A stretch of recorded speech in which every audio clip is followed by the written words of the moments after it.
Now, we'll now be talking about some international issues that have made headlines locally.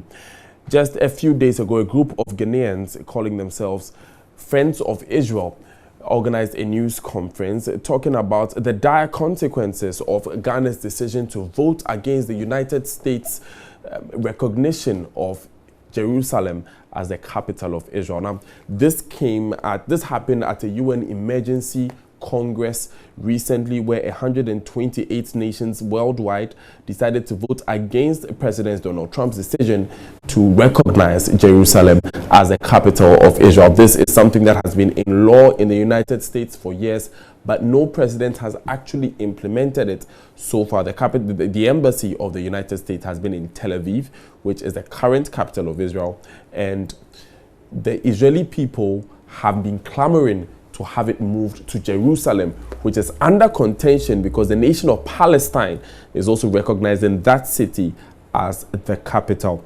After this decision by Ghana to vote against the US decision, some Christians in Ghana have agitated, including Friends of Israel. I have with me here a member of the group who is also the vice chairman of the Scripture Union National Council and a retired agricultural economist, Dr. Samuel Owuna. Welcome, sir. Thanks for joining us. Thank you very much. So, in the first place, are you opposed to this decision that Ghana has taken, this vote that Ghana has taken, as a Ghanaian or as a Christian? Actually, both. We are against it from various perspectives. First and foremost, this land of Israel dates way back. This is not the first time the issue has come up. God sent his people to that promised land. And if you're a Christian, you know the story of how they got there. And then they came back to Egypt for 430 years. Okay, and then God brought them to this promised land. 586 BC, the Babylonian king Nebuchadnezzar took them out, and the land was there for so many years, and Cyrus brought them back, another heathen person.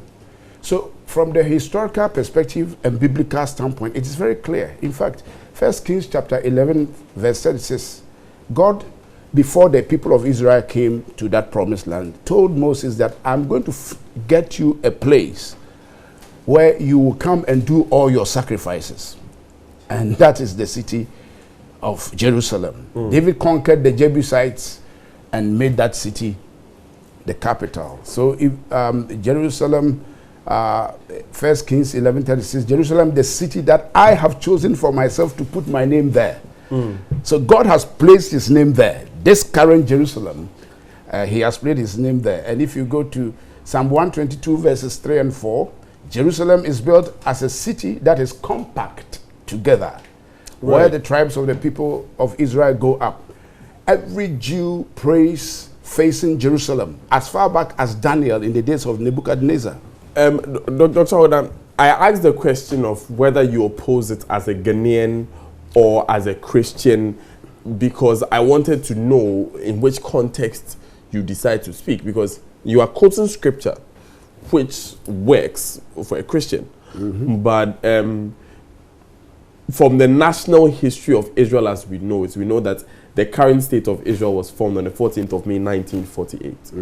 So, and it was formed out of a land that existed, that was occupied by the Palestinians. Which they had lived on before. According to their history. So, the question I am asking is that as a Ghanaian, what is the concern you have with the recognition of Jerusalem as the capital of a nation? First of all, I'd like to make it clear that I don't want to separate my identity. It's a dual identity. I'm a Ghanaian, I'm a Christian. In fact, first and foremost, Christian and Ghanaian. Okay? Now, so I speak from both perspectives. That's why I gave you some background to the historical perspective and also from the religious perspective. Now, the religious perspective is really the key issue now, as you can tell.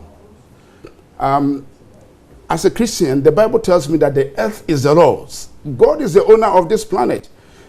When we looking for land in our own Ghana, you go to the custodian of the land. The chief gives you that indenture before you go to the registry of lands to get your place certified.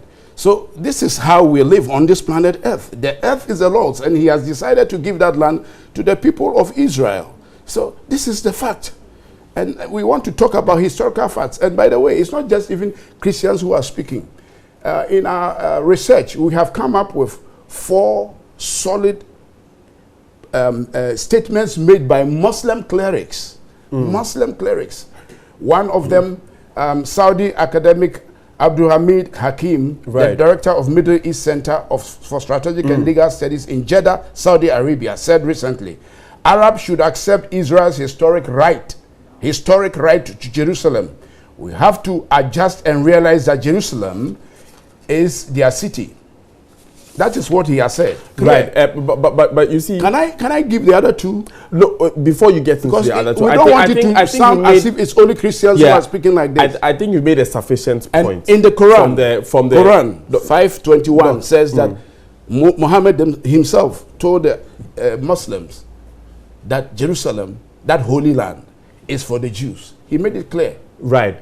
Well, we'll read Surah 5:21 very soon, and would guess the context that you're speaking of. But you see, you have argued from a religious standpoint, but when it comes to laws, and I'm glad you made that point, that if you want to buy a land in Ghana, for instance, you go and you use the documents to buy the land from the custodial owner. Issues of boundaries are argued with maps and laws. That is how boundaries are marked out. Yes. Exactly. Some would argue that we don't use Bibles or Qurans, for that matter, to argue out issues of delineation of boundaries. That's why I'm talking about historical evidence. That has nothing to put the Bible aside. The historical evidence is what we are referring to. The people lived there. Now, during the press conference, I made reference to what happened after the Six-Day War in 1967. And Jeremiah's record about the land he bought from his nephew, Jeremiah, the prophet Jeremiah, way back then in 586 BC, when Nebuchadnezzar took them out of that land. He bought this land at a time when he wasn't supposed to buy land. When you are going to lose your country, you don't buy land. But God asked him to buy that land. And he bought the land, and they didn't have banks, so he put it in an earthenware pot and buried it in the earth.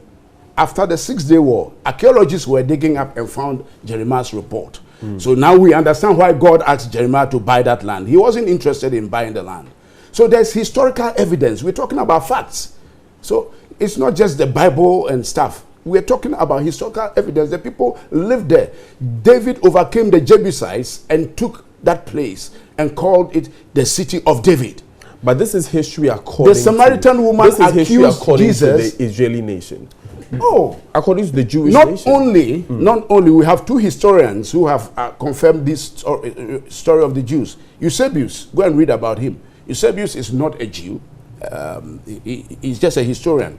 You can argue that Josephus is a Jewish historian, so he would have been more. Yeah, he is. Okay, but both of them wrote the same thing about the people of Israel and the Jews and Jerusalem and everything. They wrote. He talked about what Jesus said in Matthew 24 about what will happen to Jerusalem when he wept over Jerusalem. It happened in AD 70 when the Emperor Nero burnt the city. So we're talking about historical evidence. The Israelites lived there, and then there was a period where they were not living there. They have had that capital for 3,000 years. There was a period where they was not living there. They were not living there before the era of 1948. Yes. And then they decided to move back and go and create their nation. Yes. They didn't decide to move back. The United Nations. At that time, that piece of land was not recognized as a nation. The nation of Israel, before May 1948, it was not recognized as a nation of Israel. We know. Exactly. So what happened in 1948 was that Israel was formed as a modern nation, as we know. The point I'm building towards is that there were Native Americans living in America. There were Aborigines living in Australia. Their land was taken by settlers, and those settlers formed a nation. and that is how it has been since then. And that is what we're talking about. Ghana. Why did Nkrumah pick up that name? Songhai Empire was in the Mali zone. And somebody asked me at the press conference, where was I when God gave the land? And where were we when our forefathers got this land? We read about the historical evidence passed on to us, the Asantua and all those things. Those are the evidences that we are relying on. And they have their own historical evidence as well. And their historical evidence is linked to the Bible because the Old Testament is the story of the Jews. Right. We've been joined on the line by Member of Parliament for Kumbungu, Ras Mubarak, who is also a member of a group which supports the current position of Ghana, which is against the decision by the United States of America to recognize Jerusalem as the capital of Israel. Honorable Mubarak, Mr. Mubarak, welcome. Good morning. Welcome. Good morning. Thank you very much for having me. Right. Good morning to you also. I think Dr. Ona, yes. Dr. Ona, if you can allow me to do this, thank you very much. So at the moment, we have Dr. Samuel Ono in the studio who insists that historical evidence backs the fact that Israel should currently occupy Jerusalem as the capital, as their nation's capital. It's quite tragic when people try to make the issue between the Israelis and the Palestinians an issue of religion. Because clearly, if we are to go on that tandem, then there's never going to be a lasting solution to the Israeli-Palestinian conflict. Look, there was an overwhelming endorsement at the United Nations, right? 128 countries voted to reject what the Americans have done, including some of Israel's most staunchest allies, the United Kingdom, France, Germany, Canada abstained, and easy to make the argument that all of these countries don't know what they're talking about, and that instead of applauding Ghana for wanting a two-state solution that could bring about lasting peace, we are about going on a tandem that could create problems for everybody. And some of us have taken interest in this thing purely based on humanitarian grounds, because strongly, and that's the position that Ghana has taken, that what is happening in Israel cannot be right. And for that matter, everybody would have to sit at the table for us to look at a two-state solution. He talks about history and talks about the fact that God ordained the Israelis to live on that particular land. He knows that the current crop of people who live on that land are not original Israelis, are not the original Israelites, according to the Bible. And he could get the definition of Israelite. Right. These are people who were brought in from Europe. And that is why such arguments make the issue a lot more murkier. No, but when you say, when you say that these arguments make the issue murkier, it can be debated because in the end, someone is arguing based on its fact. And Dr. Ono, for instance, referred to Quran 5:21. We have that scripture that we can show that currently. So viewers can see from 5:20 where it says, remember when Moses said to his people, my people, remember Allah's favor upon you. So Moses' people being the people of Israel, being the Jews. And then it goes to 5:21. We can now move to 5:21. Where it says, enter the Holy Land, which Allah has ordained for you, and do not turn back after, then you will turn about losers. So, yes, these are based on historical evidence, isn't it? I mean, some ancient historians that have been named all attest to the fact that these people were there. They owned the land. Jerusalem is as important to Christians as it is to Jews. It is as important to Muslims as it is to Jews. As a matter of fact, no one religion can claim ownership of Jerusalem. Because if you look at Islam, we see Jerusalem. There's a masjid or a mosque in Jerusalem called the Al-Aqsa Mosque. Now, the Al-Aqsa Mosque is the third most important site for Muslims across the world. Third significant. After Mecca, Medina, and then the Al-Aqsa Mosque in Jerusalem. And that is why I'm saying that we cannot And indeed, even the Palestinians. But on the basis of that, Mr. Mubarak, here is a scripture we just pulled from the Quran saying that Moses' people should enter the Holy Land, and the Holy Quran, pardon me, that Moses' people should enter the Holy Land and they should not turn about. People? European? European? But Moses' people, Moses was a Jew, wasn't he? He was an Israelite, wasn't he? That's right, but I'm saying that's why I indicated from the beginning that the current crop of people who were brought in from Europe because they were persecuted. Let me make I'll allow you to come. That argument is even contestable. And that is why, as a champion for human rights, I'm not even looking at it from a religious point of view. Okay. Because that is going to create a lot more misunderstanding. It's going to bring about, we're not going to have a solution, right? So right, let me bring in Dr. Owuna now to make the points that he would like to make. 2 quick points. First of all, you are talking about the legitimacy of the people of Israel on that land. We also want to point out clearly to everyone that there was no real people called Palestinians.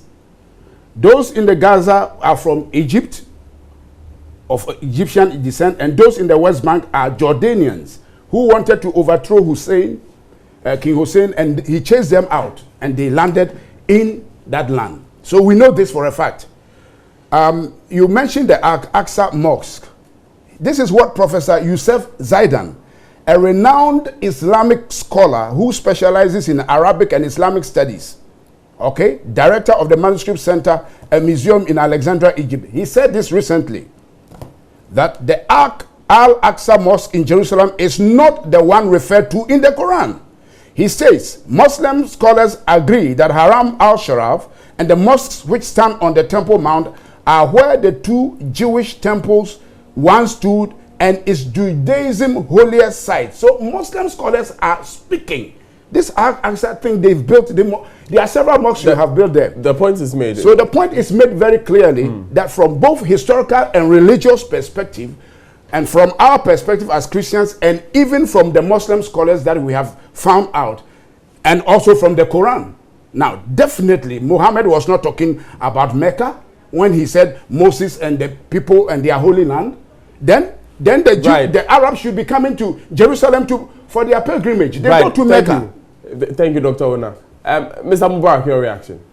You see where we're going with this.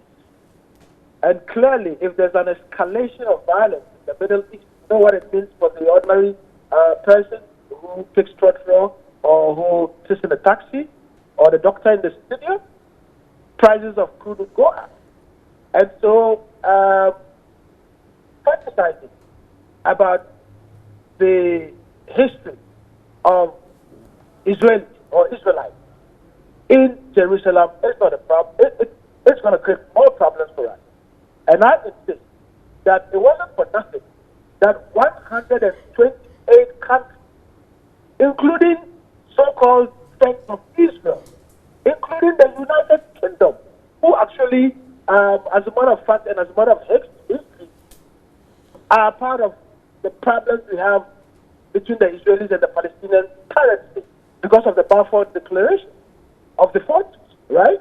And I'm saying even they recognize that going on that tangent, giving the people of Israel access to Jerusalem as their capital will not bring about peace.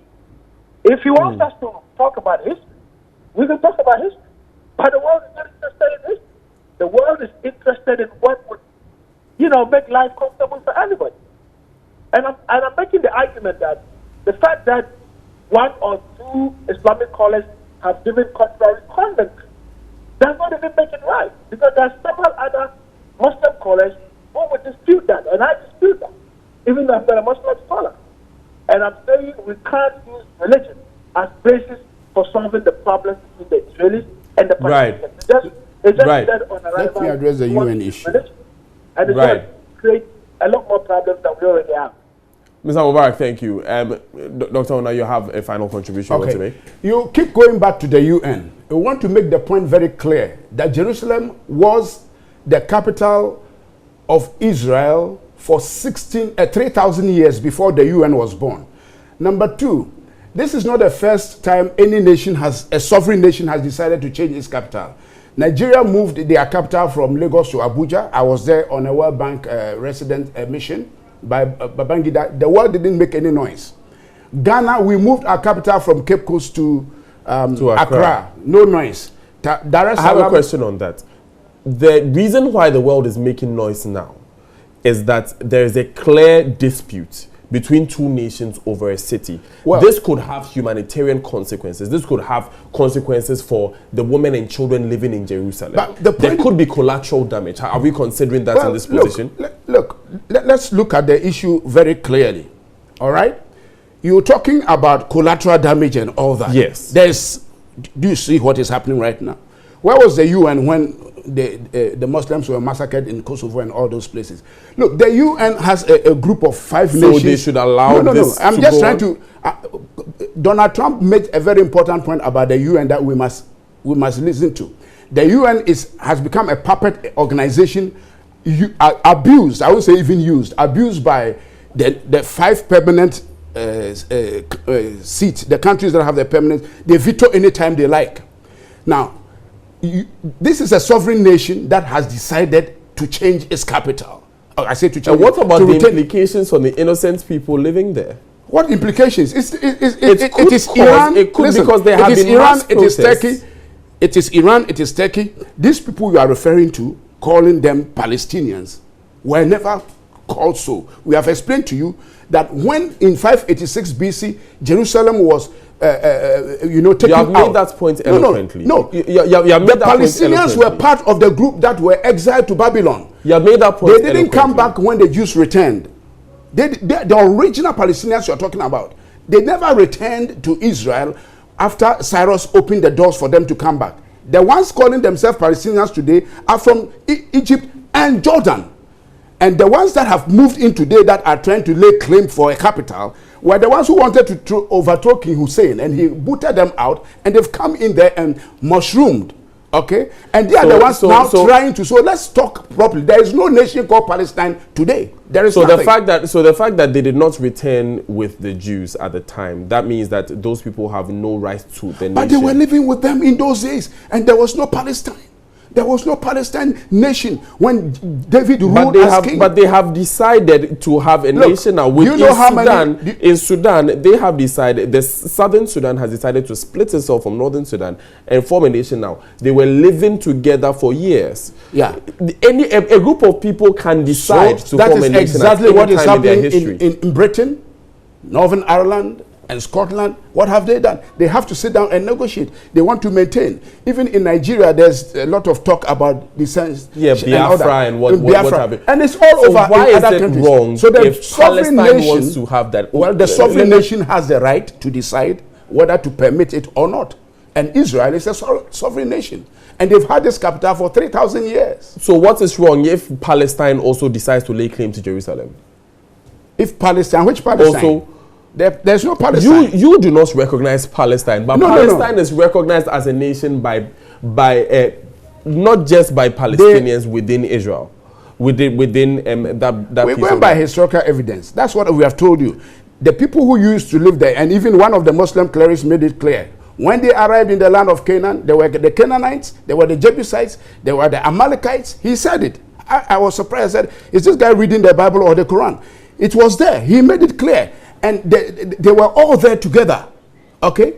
And then when Nebuchadnezzar drove them out, and Cyrus woke up one day and said, you can go back. It's the Jews who returned. Wherever the Jews are, they pray towards Jerusalem. I'm curious. The Arabs in East Jerusalem pray towards Mecca because that's their holy land. They don't pray towards Jerusalem. But I'm curious. When in the Bible, when the Israelites were moving to their promised land, there were Canaanites there. They were.